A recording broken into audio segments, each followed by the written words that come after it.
Copiar es lo contrario de crear. Para mí copiar es multiplicar, y multiplicar es bueno. Creo que copiar significa no tener imaginación. Para mí copiar significa la génesis de la creación.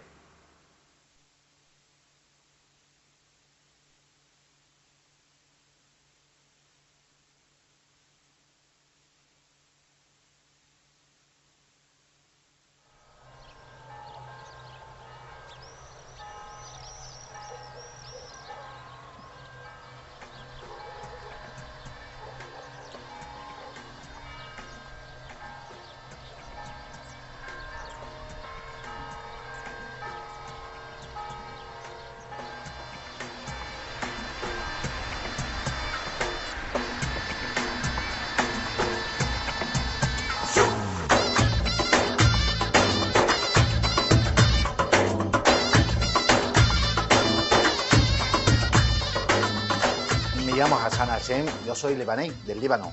Bueno, llevo aquí desde el 93 en Extremadura, me casé, tengo 2 hijos, monté mi negocio y empecé a trabajar, como toda la gente. Y de repente pues recibo una carta de la Asociación General de Autores, de hecho de...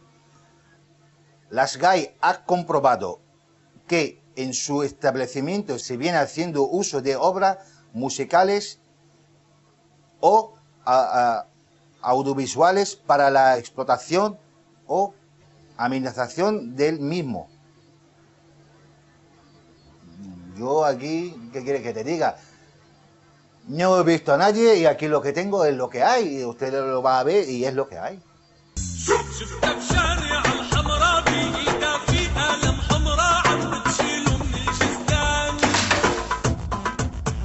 La mayor parte del negocio se dedica a la cocina y aquí tengo 2,70 por 2,90, es el espacio para el público. Es comida para llevar, no tenemos instalaciones ni de cable, ni música digamos de fuera, ni altavoces, ni lo único que tengo es un radio casero, un mini CD de estos chiquititos, casero, y es el que tengo en la cocina, y es el único tipo de música que se escucha aquí, música árabe, música libanesa. Esta música la traigo yo de mi tierra, cada vez que se vaya mi hermano, o voy yo, o me entero que alguien viene y trae música, pues o me lo graba, o me lo manda, o me lo vende, o lo que sea, pero siempre he hecho de música así.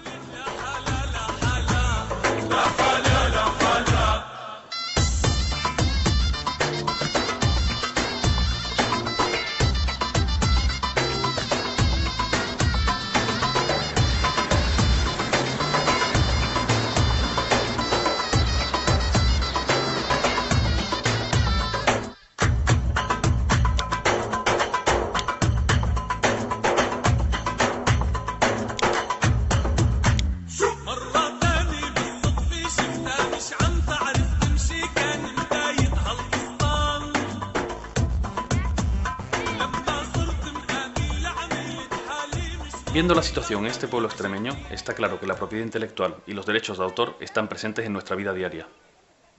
Nuestro proyecto consta de este documental y de un blog en internet donde vamos a ir narrando el desarrollo de la producción y donde vamos a colgar las entrevistas íntegras.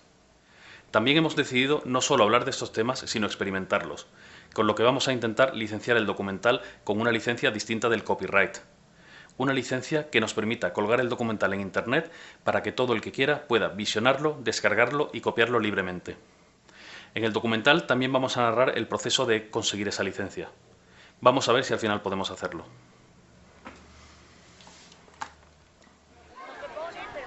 Volvemos a Montijo, el pueblo que se ha situado a la cabeza en la lucha contra las GAE. Desde ADEMIC, la Asociación Local de Comerciantes, se llevan a cabo una serie de iniciativas de información y defensa de los hosteleros. Este cartel es el que hemos hecho nuevo y hay que sobre todo incidir en los empresarios que pidan el cartel, que este párrafo es importante. Los equipos de reproducción disponibles son propiedad de la empresa, que hace uso privado de los mismos y que no están sujetos a remuneración alguna por parte del público. Cuando la SGAE les diga de que ellos obtienen un beneficio extra... Mario colabora en ADEMIC y tiene un restaurante donde trabaja de cocinero. Él mismo ha sufrido los envites de las GAE y ha sido promotor del llamado Manifiesto de Montijo, un texto con instrucciones para librarse de las GAE que ha traspasado las fronteras extremeñas y se ha convertido en un referente de las posiciones anti-GAE.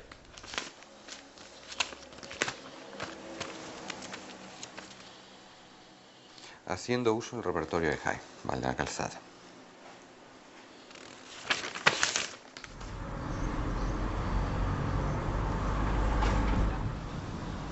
De mí, como asociación sin ánimo de lucro, igual que la GAE, somos sin ánimo de lucro, es uno de los servicios que prestamos. Pues le ofrecemos asesoramiento e información a la gente que nos lo solicita. La SGAE ha conseguido que se legisle a su antojo. O sea, se han creado leyes para beneficiar a este grupo de personas, a los autores y editores, y no precisamente a todos los autores y editores, sino a un grupo concreto privilegiado de autores y editores. Porque hay algunos que no aprueban. Entonces, lo primero que hay que tener en cuenta es que la situación es difícil, la pelea es difícil y que hay que estar dispuesto a renunciar a muchas cosas para poder pelear con efectividad. Por toda España, asociaciones de empresarios, universidades y otras instituciones están empezando a cuestionar los pagos a las entidades de gestión de derechos. En Montijo, todo el pueblo está sensibilizado con el tema y el ayuntamiento aprobó en un pleno dejar de abonar los recibos de las GAE.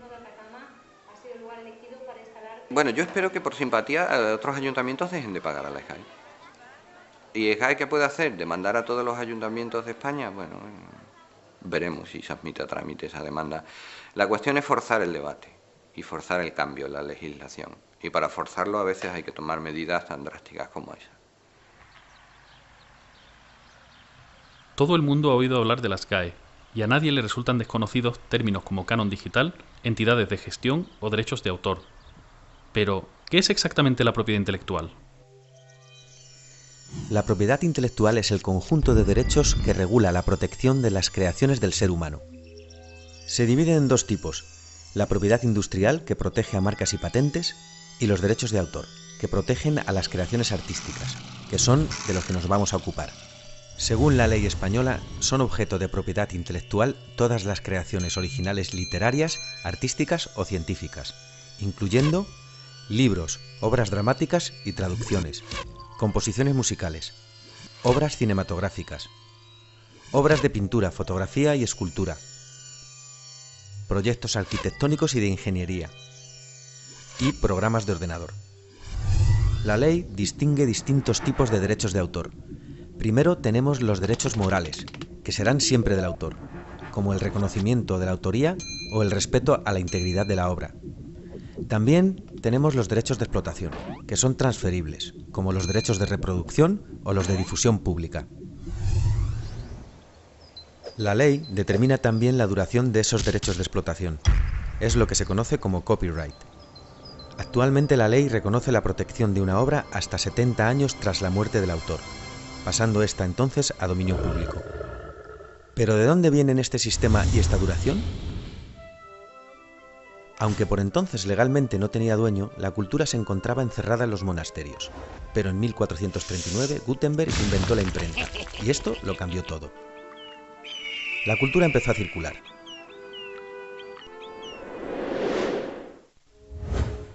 En 1710 llega la primera ley de propiedad intelectual, el Estatuto de Anne, que reconoce los derechos del autor sobre la explotación de su obra, pero también defiende los intereses públicos, obligando al paso a dominio público de la obra tras el periodo de protección.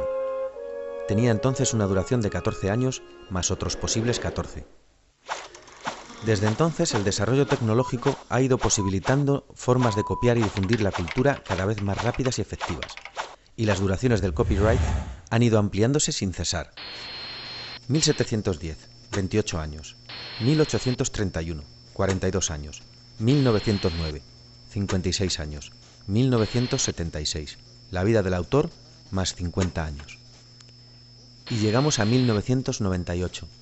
En este año vimos la última gran extensión del copyright, pasando este a una duración de la vida del autor más 70 años. Esta última extensión se produjo casualmente justo cuando un conocido ratón estadounidense iba a pasar a dominio público, y con él los cientos o miles de millones de dólares generados por su imagen.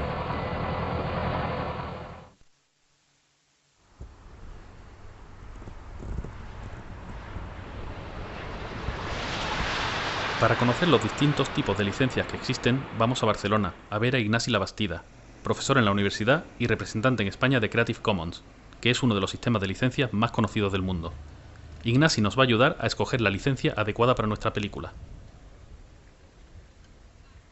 Bueno, Ignacio, hemos venido porque queremos el documental que vamos a producir, colgarlo en internet, que todo el mundo pueda descargárselo y copiarlo libremente. Y entonces queremos saber qué tipo de licencia tenemos que usar y qué opciones existen hoy en día. Pues a ver, si te quieres centrar en el tema de las licencias Creative Commons, hay otras licencias que más o menos tienen cosas parecidas.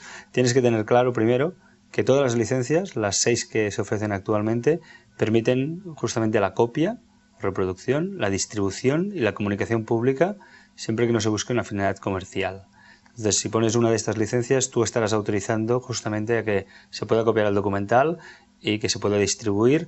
Y después la otra cosa que debes plantear también es si quieres permitir la transformación. A mí me interesa ese documental, pero solo una parte, y quiero crear otro documental a partir del tuyo, lo que se llama legalmente una obra derivada. Juntando todo esto tienes 6 opciones, desde lo más restringido, no permitir obra derivada, no permitir usos comerciales, a lo más abierto, que sería permitir cualquier tipo de uso comercial y permitir cualquier tipo de modificación. De hecho, la ley dice una cosa, que es que tú no puedes ceder derechos. Parece ser que Creative Commons es el camino a seguir. Para decidir una licencia en concreto y conocer los detalles del proceso, volvemos a Madrid, a consultar a Javier de la Cueva, abogado experto en propiedad intelectual. Pues Javier, venimos de ver a Ignacio Labastida, de Creative Commons España, que nos está explicando los tipos de licencias alternativas que hay. Sí. Porque nosotros tenemos la intención de... ¿Qué le llamas alternativas? Es verdad. Tienes razón. Pues otro tipo de licencias menos usuales, quizás, Sí. que el copyright. Y nosotros la intención que tenemos es nuestro documental, poder colgarlo en internet y que todo el mundo tenga acceso a él. Vale, bueno, pues vamos a ver. Te comento, yo ya he visto el contrato que tenéis vosotros y entonces lo que te voy a dar son unos parámetros generales. Estos parámetros generales yo creo que mejor te los dibujo, porque la verdad es que es un tema que se entiende mejor con un gráfico. Mira, nosotros vamos a partir de aquí, ¿vale? Que este es el inicio. Y el inicio es que vosotros tenéis un contrato entre la productora, que sois vosotros, y Radio Televisión Española. Primero tenemos que analizar es si vuestro contrato os permite colgarlo en internet, ¿vale? Porque claro, no solamente estáis grabando, sino que también tenéis gráficos, tenéis imágenes, tenéis personas que son las que están entrevistadas, pondréis una música, supongo, al documental, tenéis los derechos también del guionista y tenéis también los derechos del realizador, y luego pues los derechos vuestros como productora. Entonces, bueno, pues los derechos como productora son los que estamos analizando, pero vamos a ver. Javier nos explica el laberinto legal que suponen los distintos derechos en una producción audiovisual. Nos habla de derechos de autor y derechos de imagen, también de lo relativo a la coproducción y sus derechos de explotación. Nos cuenta todo lo que tenemos que hacer para poder colgar la película en internet. Tenemos que firmar un contrato de cesión de derechos con todas las personas que generan derechos de autor, como el guionista, director, músico, grafista. En ese contrato tenemos que especificar que el documental se va a licenciar con Creative Commons. Si alguien pertenece a alguna entidad de gestión de derechos como las GAE, se puede complicar la cosa, teniendo que pedir permisos extra. También tenemos que conseguir la autorización para usar la imagen de todas las personas que van a salir en el documental. Y por último, y no menos importante, tenemos que llegar a un acuerdo con Televisión Española, coproductores y copropietarios de la película. Este dibujo representa el camino que tenemos que seguir para poder editar el documental con una licencia copyleft y así poder colgarlo en internet, para que todo el mundo lo pueda visionar, descargar y copiar libremente. Si conseguimos llegar al sí de la derecha, podremos hacerlo, pero si acabamos en el no de abajo, no podremos colgarlo en la web, y ya veremos entonces cómo lo solucionamos.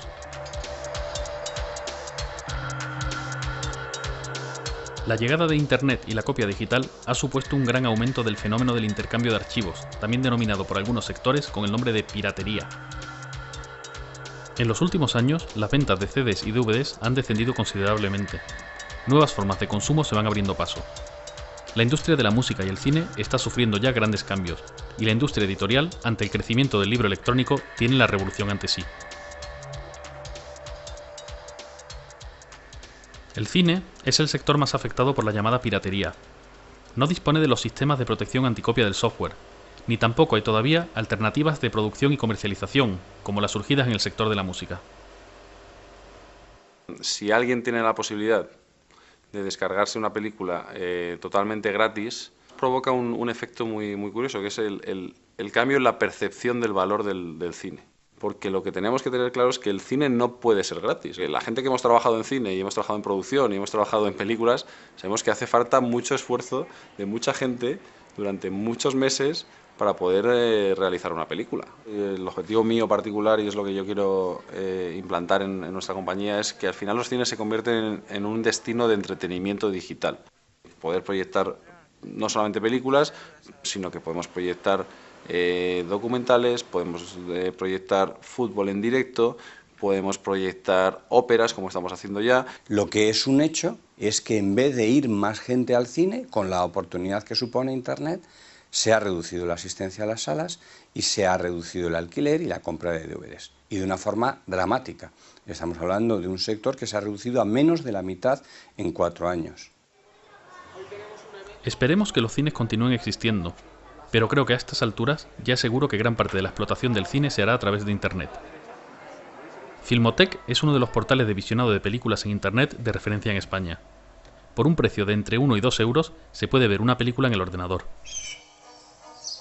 En Estados Unidos están más adelantados. Netflix ofrece por $10 al mes una completa oferta de series y películas que se ven directamente en la televisión, que ya está conectada a Internet.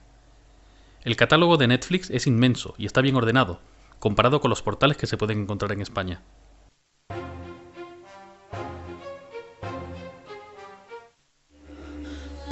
I drifted through space for 7 months.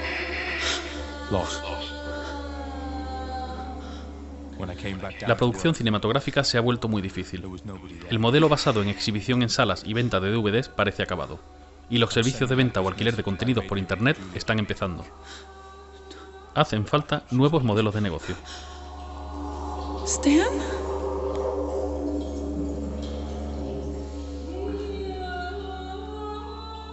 El Cosmonauta es un proyecto de largometraje.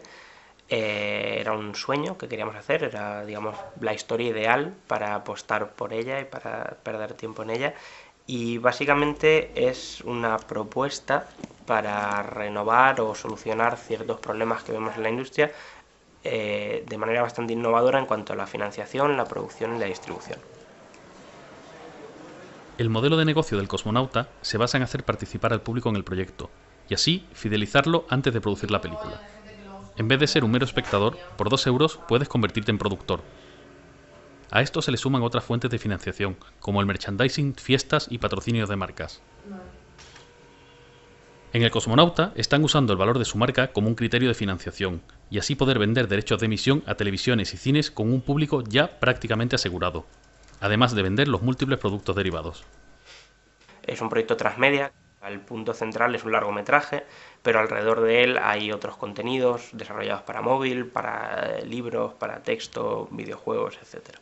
Nuestra presencia en Internet además tiene mucho que ver también con nuestro modelo de negocio, porque lo que estamos haciendo gracias a Internet y también, bueno, gracias a eventos que hacemos en la calle, ¿no? Eventos, conciertos, fiestas y demás, es el hecho de contactar con el público antes. Y ese contacto con los productores tiene mucho que ver porque ya estamos consiguiendo un público que después probablemente vaya a querer ir al cine, probablemente la vaya a ver en Internet o probablemente la vaya a ver en televisión y se vaya a comprar el DVD.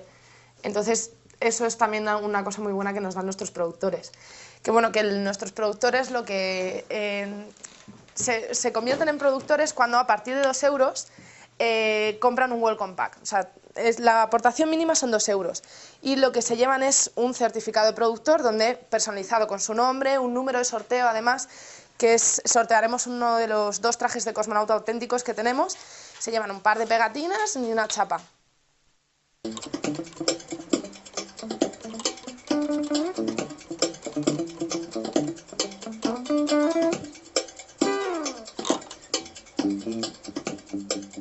Alfonso va a ser el músico de nuestro documental. Ha trabajado con nosotros los últimos 10 años y nos ha compuesto la música de 8 o 9 películas.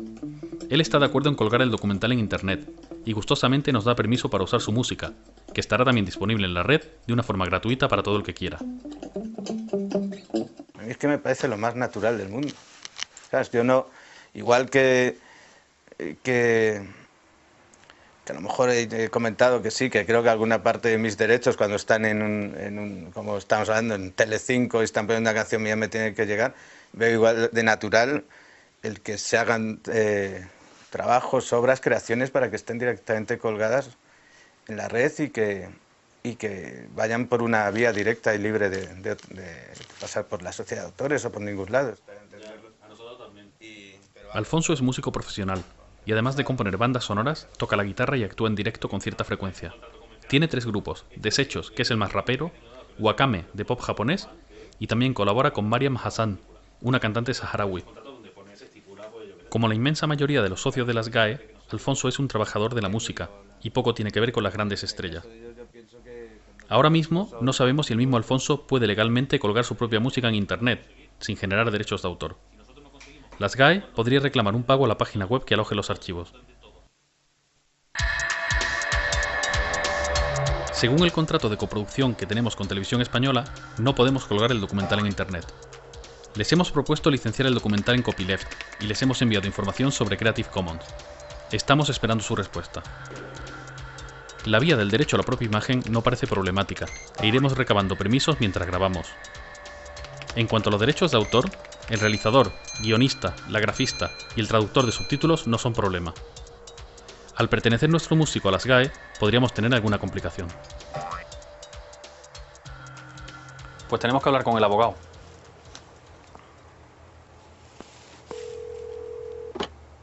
¿Sí? Hola Javier, soy Estefan de Copiad Malditos.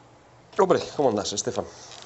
Bien, mira, deja que te cuente. Tenemos un problema con nuestro músico, que es socio de las GAE, y entonces no sabemos si podemos la música del documental colgarla directamente en Internet con Creative Commons o tenemos que hacer algún tipo de trámite con ellos. Pues vamos a ver, si él es músico y él es socio de las GAE, tenemos una cuestión y es la siguiente.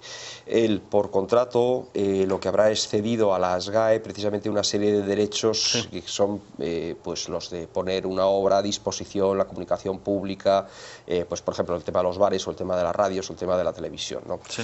Ahora bien, las GAE en los estatutos se establece que hay un sistema que son las autorizaciones singulares. Quizás te acuerdes que en el gráfico también lo habíamos hablado. Entonces él puede solicitar del Consejo de Dirección que se le permita, para ese caso concreto, llevar a cabo una utilización de esa obra. Y entonces que esa obra no se la gestionará las GAE. Así que lo que tendría que hacer es hablar con las GAE para ver cómo puede obtener ese permiso de ellos. Vale, pues hablamos con ellos y te dejamos saber algo. Vale, pues ya me dirás, ¿eh? Vale. Venga, estupendo, hasta luego. Hasta luego, chao. Pues hay que llamar a las GAE.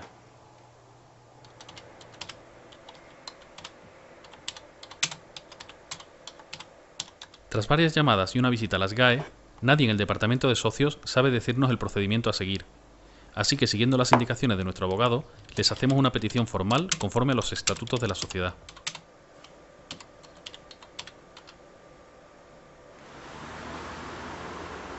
Pues parece que ya nos hemos topado con las GAE. Pero ¿cómo funcionan las GAE? ¿Cómo son las entidades de gestión de derechos?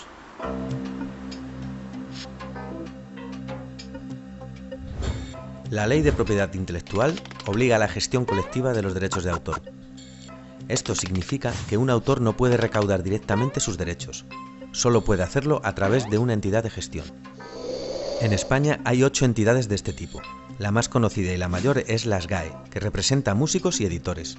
También tenemos a CEDRO, escritores, a GEDI, productores musicales, AIE, músicos, intérpretes y ejecutantes, a ISGE, actores, VEGAP, artistas visuales, EGEDA, productores audiovisuales, IDAMA, cineastas. Estas entidades son privadas y tienen forma jurídica de asociación sin ánimo de lucro. Su tarea es recaudar los derechos de autor que sus asociados generan según la Ley de Propiedad Intelectual. El dinero recaudado lo reparten quitando un porcentaje para el propio funcionamiento de la entidad y otro destinado a un fondo asistencial y promocional.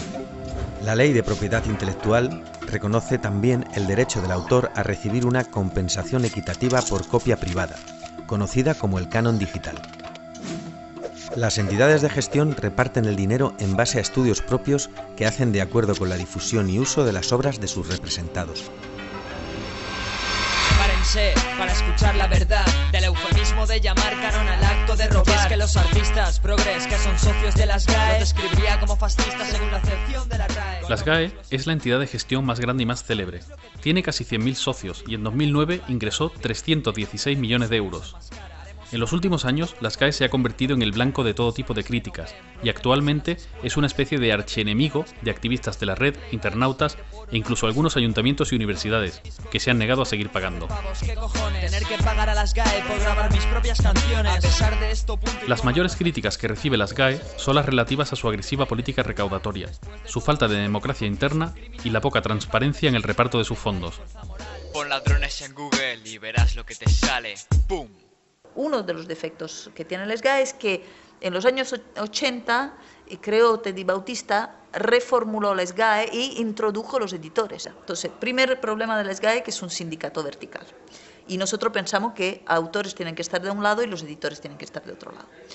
Segundo problema que tiene es que antes en la SGAE se votaba, antes hablo de 1800, se votaba una persona un voto. En la actualidad solo vota, y esto no es ninguna broma ni ninguna propaganda, es cierto, solo vota alrededor de unos entre 7 y 10.000 personas, de 80 a 90.000.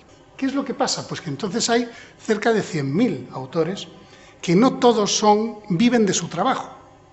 Entonces lo que se ha hecho ha sido, pues como cualquier empresa que tiene acciones. Tantas acciones tienes, tantos votos tienes. Aquí las acciones son por los ingresos que has tenido. Tantos ingresos tienes, pues tantos votos tienes. Cuando se habla de por qué SGAE es tan conservadora, con sus tesis, por qué es tan agresiva y por qué quiere continuamente frenar los avances tecnológicos, pues la respuesta se encuentra en su sistema de representación, es evidente. Si los únicos que pueden votar son también los que están ganando dinero con ese sistema y les va bien, ¿por qué iban a querer cambiarlo? Los autores que no tienen ningún voto son porque no tienen el éxito que tienen como para generar dinero. Ellos recaudan y luego reparten prácticamente casi todo de forma arbitraria y básicamente en este 10% que es el 10% que vota. El 1,75% recaudaba, o sea, se le repartía el 75% de los beneficios. El 1,75% de los que algo recaudan se lleva el 75%. Hay en el ambiente de que no somos transparentes.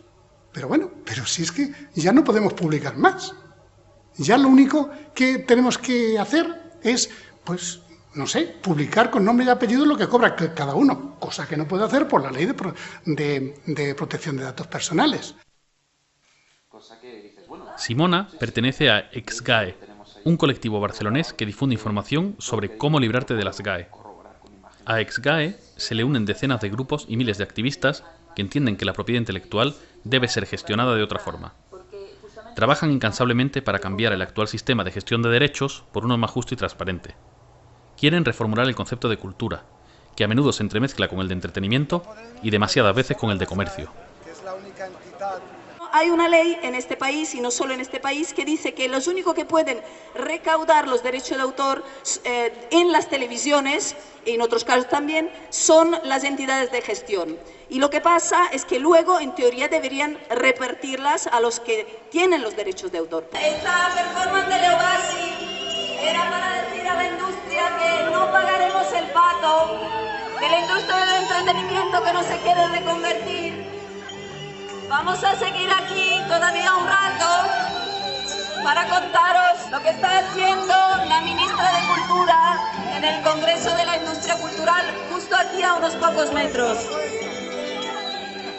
Hay que mantener esta libertad, no se puede parar la historia, no se puede parar y vivir de viejos privilegios. En este momento, la industria de la producción de contenidos intelectuales utilizaba antes el soporte del DVD, del CD o de los programas de televisión, pero ahora vos ponéis...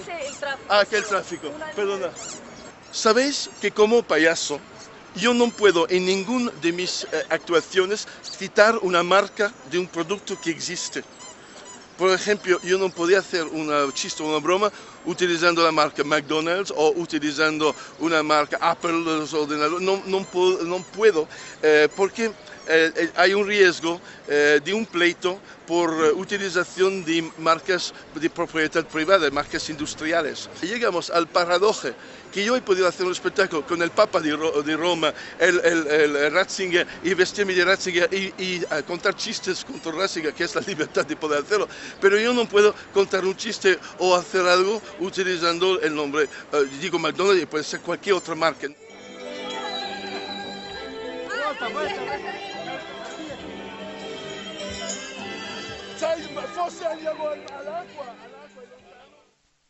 El juez, que hoy en día es magistrado en la Audiencia Provincial de Madrid. Javier de la Cueva nos asesora legalmente. Es un abogado madrileño que trabaja defendiendo a personas o empresas demandadas por las entidades de gestión. Colabora estrechamente con David Bravo, y ambos han defendido a multitud de web de enlaces y bares demandados por las GAE y otras entidades de gestión. Tenemos el país más avanzado en sentencias de reconocimiento de los derechos de la cultura libre, por cuanto que somos los países además iniciales en cuanto a la primera sentencia sobre copyleft del mundo. Tenemos además unos jueces que han desarrollado perfectamente, porque lo han entendido de una manera estupenda, lo que es un enlace, y sin embargo lo que tenemos es un poder político que es ciego a lo que pide la sociedad. Javier ha desarrollado un archivo público de procedimientos libres, donde comparte sus conocimientos sobre propiedad intelectual y publica de forma gratuita todos los avances y éxitos que ha tenido.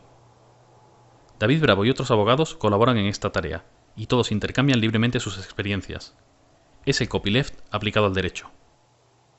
Es un derecho procesal distribuido. Entonces, de esa manera, antes el conocimiento estaba concentrado, que era el que daba el poder, y ahora el conocimiento está distribuido. Entonces, mediante esa inteligencia colectiva, pues se pueden obtener muchísimos mejores resultados que lo que pudieran ser una persona que fuera la depositaria del conocimiento. Estos abogados también dedican parte de su tiempo y esfuerzo a divulgar. Es frecuente su presencia en medios de comunicación, charlas universitarias y centros sociales, donde explican su visión de la propiedad intelectual. Nos llaman para que demos información sobre nuestra actividad y claro que vamos. Y en la Universidad de Málaga pues igual, hay personas interesadas en eso. Si hay tipos que se dedican al copyleft y organizan eventos gratuitamente y lo hacen porque quieren ayudar a que se difundan estas ideas, pues si tú no cobras, yo tampoco voy a cobrar. Ahora que me llamas para que dé una conferencia en tu empresa y tal, te voy a cobrar. Que nosotros, Javier y yo, cobramos por los conciertos. ¿Quieres clase de propiedad intelectual? Te cobro. ¿Que quieres un juicio? Yo por moverme te cobro. ¿Por qué no te cobro? Por mis canciones. Tú tienes mis textos en internet. Mis conferencias te las puedes ver todas en internet. No te voy a cobrar por ninguna de ellas. Yo cobro cuando me levanto de esta silla y me voy a otro lado a dar un concierto. Como digo que creo que deben cobrar los músicos.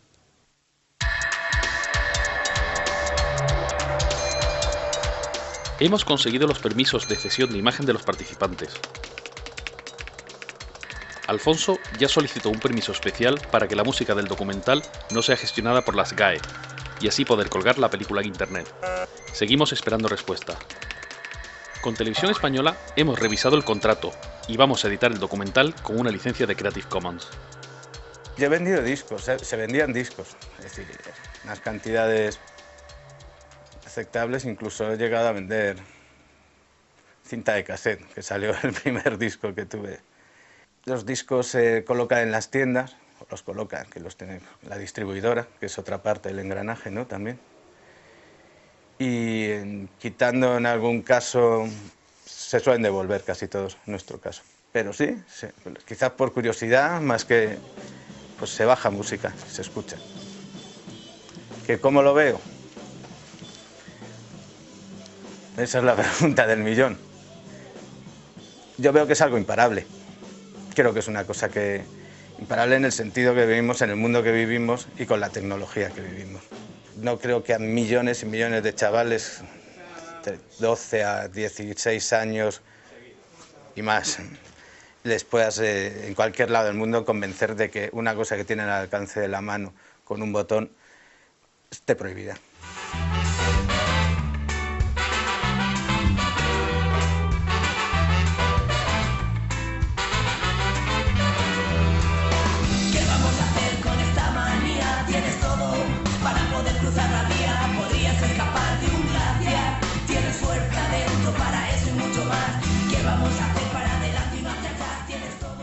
En el sector de la música ha habido mucho movimiento en estos años. El MP3 se ha universalizado y con el ancho de banda actual se pueden descargar de internet discos enteros en pocos segundos. Las ventas de CDs están bajando sin parar y muchos grupos han empezado a usar internet para darse a conocer e incluso comienzan a autoeditarse.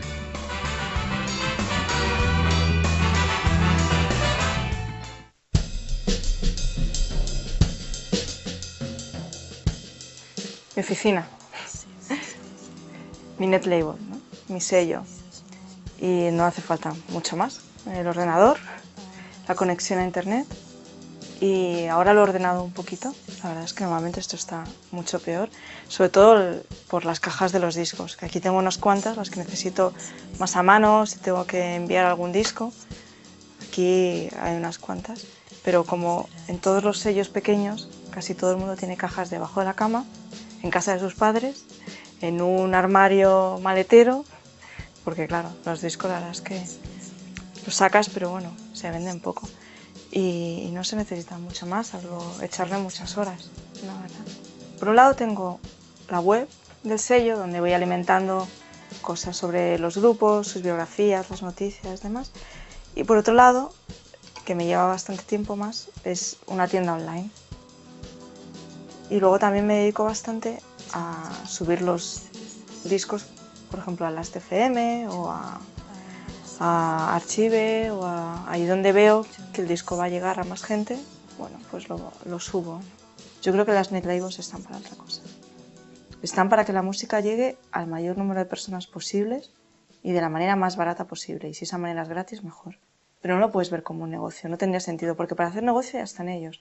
Y si los grupos quieren hacer negocio, ya se van a buscar un contrato discográfico de una multinacional en que les dé dinero. Las discográficas grandes, las discográficas tradicionales, siguen usando esquemas del pasado.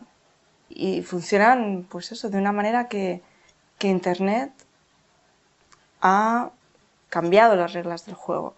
Entonces, se están quedando atrás, porque Internet te facilita a que una única empresa pueda hacerlo todo, y así es una net label. Una discográfica tradicional necesita de un distribuidor, necesita de una tienda y necesita de canales que conecten todos esos puntos de la cadena de la industria discográfica. Una net label lo hace todo, ella sola. No necesitas a nadie, solamente necesitas el creador de la música. Intento moverme de una manera que sea también coherente con mis principios. Y así se lo explico a los grupos. Cuando hay un grupo que me gusta mucho, yo les digo que yo les quiero apoyar, les quiero sacar, pero estas son las cosas de las que creo. Creo en el copyleft, creo en la autogestión y hacerlo todo con los mínimos recursos. Si les parece bien, pues genial, yo feliz. Creo en un mundo con unas compañías que ya no son discográficas. Creo que el cambio es no solo, digamos, de definición, sino de concepto. Es decir, una compañía que basa su función en el disco ya no tiene sentido. La edición literaria se encuentra a las puertas de la revolución. Hay editores que llevan ya años publicando sus textos en Internet, donde se pueden descargar de forma gratuita. Paradójicamente, esto no perjudica su modelo de negocio. Traficante de Sueños es una librería asociativa, es una editorial, un proyecto editorial, es una alternativa de distribución, es un taller de diseño y es un espacio social. Editamos lo que consideramos que es interesante, lo colocamos a través de la distribución en los lugares que a nosotros nos interesa y llega al público que está más receptivo. O sea, desde que se puso en marcha las herramientas de licencias Creative Commons, ¿no? Que en un primer momento, sin duda, son unas herramientas muy prácticas, para nosotros iba implícito que al utilizar estas licencias los textos estuvieran disponibles en la red. Para mucha gente lo que resulta incomprensible es eso, que tú estés en el mismo día, digamos, que sale de imprenta los ejemplares de un nuevo libro y a la gente lo pueda descargar, ¿no? en Internet. Para nosotros, por una parte, es implícito a todo lo que es la filosofía de la cultura libre y, por otra parte, lo que permite precisamente es que alcancen una mayor difusión los textos y los contenidos. O sea que nosotros somos una editorial, una experiencia pequeña, editamos pocos ejemplares, sin duda alguna, pero la incidencia que están teniendo los textos y el trabajo de algunos de los autores pues les lleva a que les puedan traducir la obra, les puedan invitar a congresos, a encuentros y demás, y es gracias a precisamente la divulgación que se ha hecho de su material a través de Internet, ¿no? Y que no se hubiese logrado en el soporte físico. Yo creo que la piratería en libros no llega a la dimensión que tiene la piratería en música. Entonces tampoco creo que haya que sobredimensionar la problemática. Evidentemente la industria del libro en general ha sufrido enormes y profundos cambios con la aparición de Internet. Nosotros queremos ofrecer digamos, un catálogo como el que tenemos en papel en oferta digital. Nadie se apresura a demoler su casa, si es que finalmente hay que acabar demoliéndola. Nadie se apresura a restarse oportunidades y sobre todo nadie se apresura a reducir su beneficio a final de año. Por tanto, los grupos editoriales han arrastrado los pies. Han dicho, vamos a ver esto cómo va evolucionando y vamos a ganar tiempo.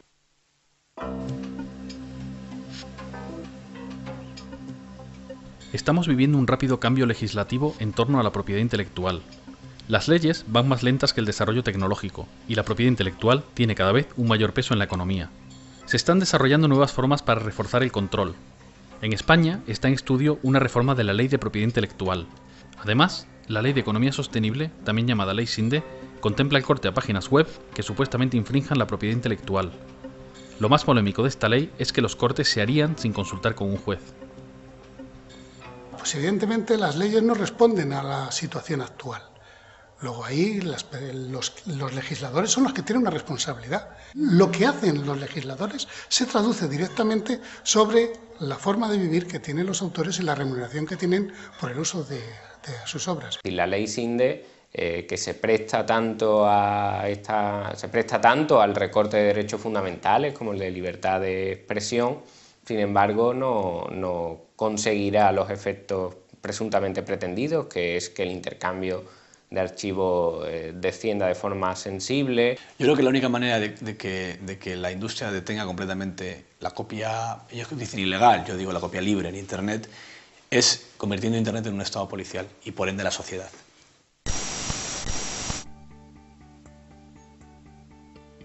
Un lector del blog nos ha mandado un vídeo suyo y nos ha parecido interesante enseñarlo. Seguidores, soy el Capitán Copia. Sinde, ¿me reconoces? Soy tu peor pesadilla. Tengo miles de millones de discos duros como este grabando y grabando sin parar, ¿comprende? Yo soy mejor que el Spotify, chavales. Tengo miles de millones de canciones. Un momento. Aunque todas las televisiones lo hagan regularmente, ¿podemos nosotros legalmente usar este vídeo? Creo que nos toca otra vez ir al abogado. Para que tú puedas utilizar eso te tienen que constar bien claritos que la persona que te envía ese vídeo tiene los derechos para cedértelos a ti para que tú a su vez puedas meterlo dentro del documental. Y si no lo tienes, yo te aconsejo que no lo hagas. Y después hemos pensado viendo en televisión... Javier nos habla del derecho de cita, recogido en el artículo 32 de la Ley de Propiedad Intelectual, que permite el uso de ciertos materiales sin obtener el permiso previo del autor para labores de educación e investigación. Haciendo caso omiso de la ley, las televisiones usan sin reparo todo lo que encuentran en Internet para puro entretenimiento, no precisamente para educar e investigar.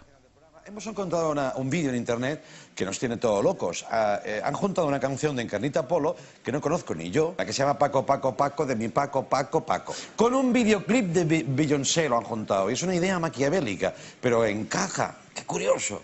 Mira, mira. Ya vienen por el llano los migueletes.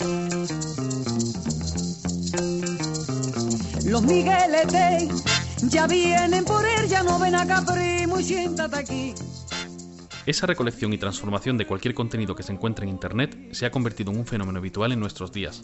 Una nueva generación de jóvenes, ya nativos digitales, están acostumbrados a disponer de todo lo que encuentren por Internet, para verlo, usarlo, jugar con ello, transformarlo, remezclarlo y casi siempre para devolverlo otra vez a Internet. Es el caso de Pep, un joven catalán de 14 años. Generalmente me gusta la creación y la edición porque todo lo que creo y edito, por ejemplo vídeos y juegos, pues todo eso me hago una cuenta en un sitio donde la puedo colgar y yo lo cuelgo allí. I have a proposition I'd like to discuss with you. I've chartered an airplane to fly us over Isla Sorna, and we'd like you to be our guide. We'd love to make a contribution to your research here. Cogí una idea, la de Jurassic Park. Primero me fijé en el tráiler original y vi cómo estaba compuesto. Utilicé el I Can Animate y lo que cogí yo, el sonido, es el de la película, lo puse encima y lo que hice es coordinar las imágenes con el sonido.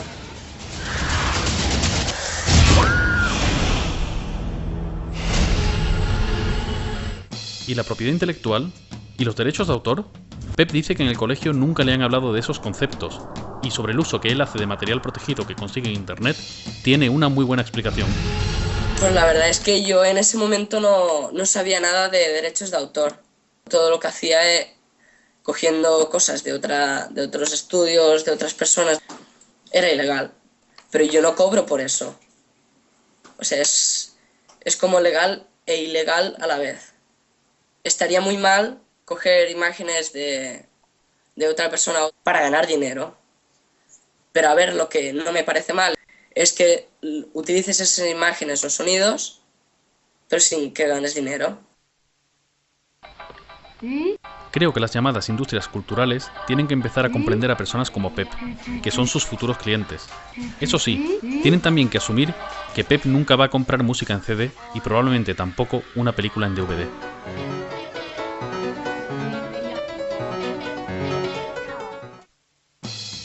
Para jóvenes como Pep, las entidades de gestión llevan tiempo diseñando campañas educativas para dar a conocer la propiedad intelectual, como ellos la entienden.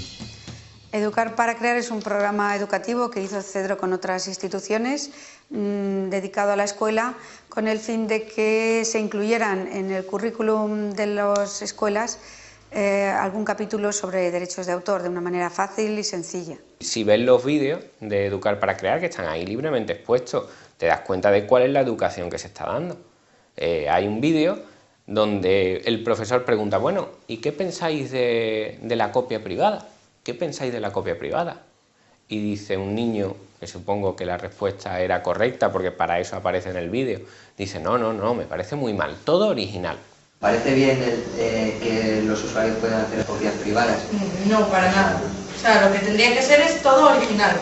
Resulta que la copia privada es un derecho que está en la ley y a estos niños, salvo que a ese se le pusiera de cara a la pared después de dar esa respuesta, se les está enseñando que ejercer ese derecho es malo.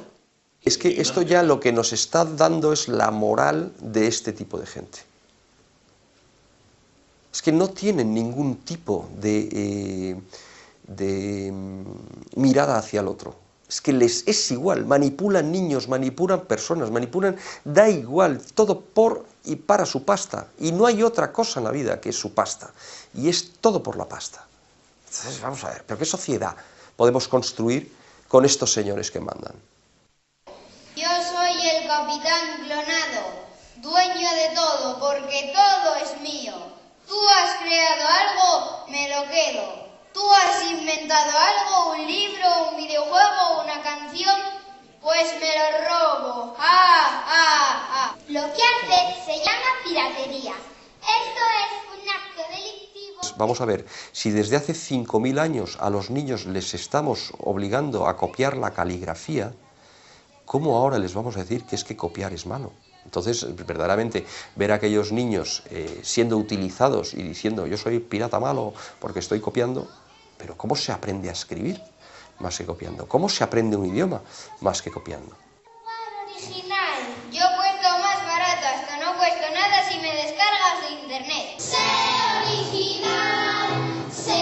original, defiende tus derechos y respeta a los demás.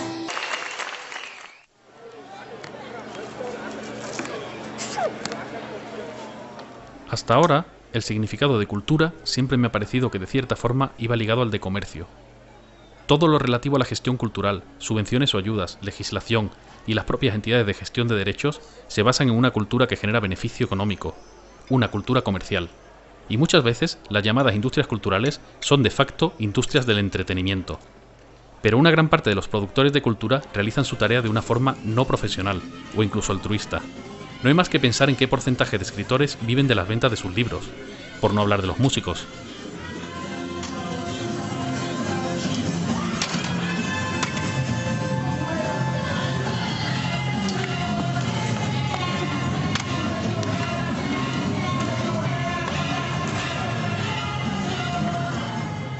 Lo que se hace en las habitaciones de las casas, lo que se hace en la calle, lo que se hace fuera de las empresas, no sé, lo que hace alguien con una cámara doméstica en muchas ocasiones y lo sube a YouTube, eso muchas veces. También es cultura porque es un aporte que sirve para entender la sociedad, para atenderte a ti mismo, para explicar el mundo, ¿no? Y la cultura es algo bastante más amplio que el mero mercado. Lo que pasa es que se confunden ambas con la pretensión de decir que si atacas a la industria, entonces a quien ataca es a la cultura. Si la gran multinacional es la gran perjudicada, yo siento mucho que se pierdan tantos puestos de trabajo, pero, oigan, también se han cerrado muchos astilleros en España, también se han cerrado muchas minas, se han perdido muchísimos puestos de trabajo. Después de meses de llamadas, emails e incluso 2 encuentros personales con el jefe de prensa de la Sociedad General de Autores, finalmente nos va a recibir el director de socios. Aún con todo lo que hemos oído en este tiempo de las GAE, todavía no sé si como guionista y director me puede interesar asociarme a ella. También tenemos que resolver el tema de la música original de Alfonso, a ver si podemos ponerla en internet. Hombre, yo creo que te merece la pena pertenecer a la sociedad de autores por la cantidad de servicios que como sociedad de autores somos capaces de prestarte. Los más conocidos son los de índole pecuniaria, que sea la forma que tengas de cobrar tus derechos. Caso concreto de esta obra y de esta... Al no tener todavía una respuesta al escrito que presentamos, pregunto directamente si Alfonso podrá gestionar los derechos de la música del documental al margen de las GAE, sin que nos manden en unos meses una liquidación por los derechos de autor de las posibles descargas y visionados que haya. No sé bien la figura que es en el caso de... Te lo dice las GAE que no lo haría, porque lo único que te podrían enviar esa factura por las descargas seríamos nosotros, en primer lugar, pero también te diría que es que hay mucha leyenda negra en esto. Pues ahora parece muy fácil, pero nos hemos pasado 4 meses llamando, escribiendo y preguntando en el departamento de socios, donde nadie supo decirnos nada. Si tú mismo estableces que no quieres una limitación o que no quieres percibir los derechos de autor en la web, simplemente porque lo tengas en tu propia página, como productor o como autor, o lo tengas distribuido en distintas páginas donde es consultado, visto, reconocido, la difusión es perfectamente libre, perfectamente libre. Al final, todo ha salido bien. Televisión Española está dispuesta a que colguemos el documental en internet y podemos usar la música de Alfonso sin miedo a tener que pagar a las GAE. Ahora nos falta decidir en Elegant Mob si como pequeña empresa podemos permitirnos editar el documental con una licencia copyleft o nos conviene quedarnos con un copyright.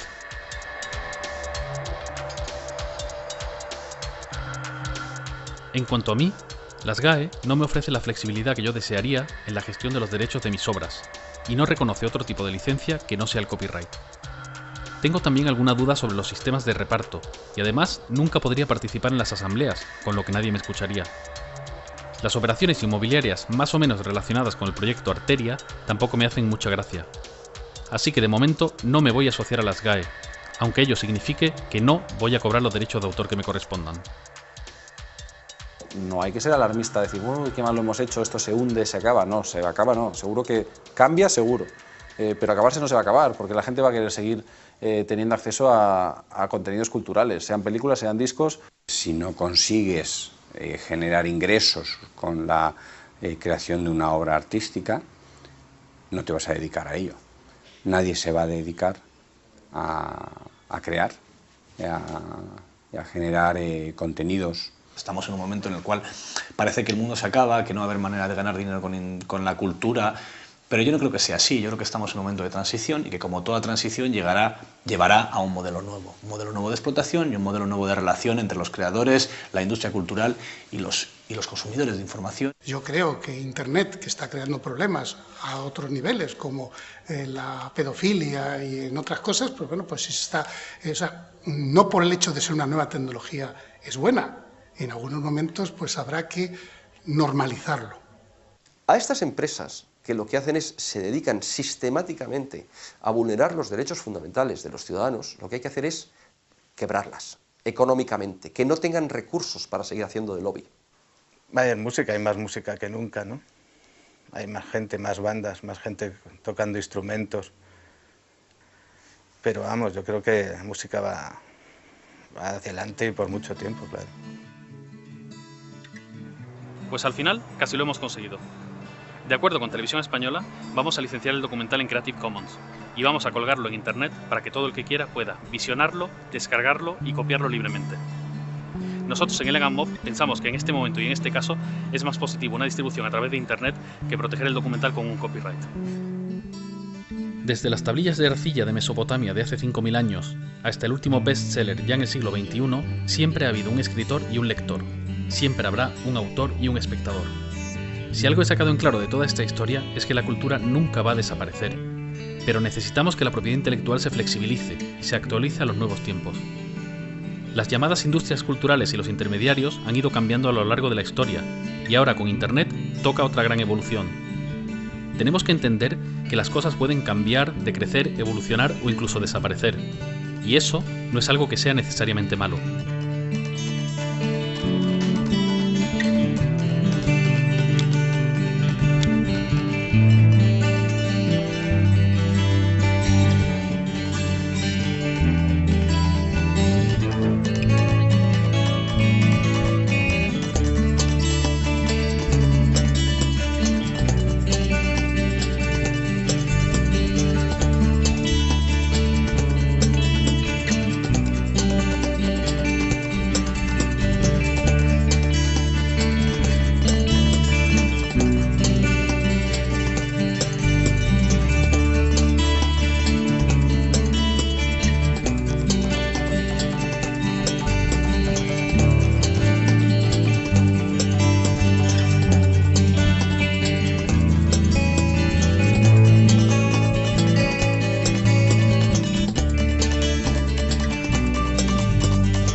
Seguiremos luchando. Paz y comunidad.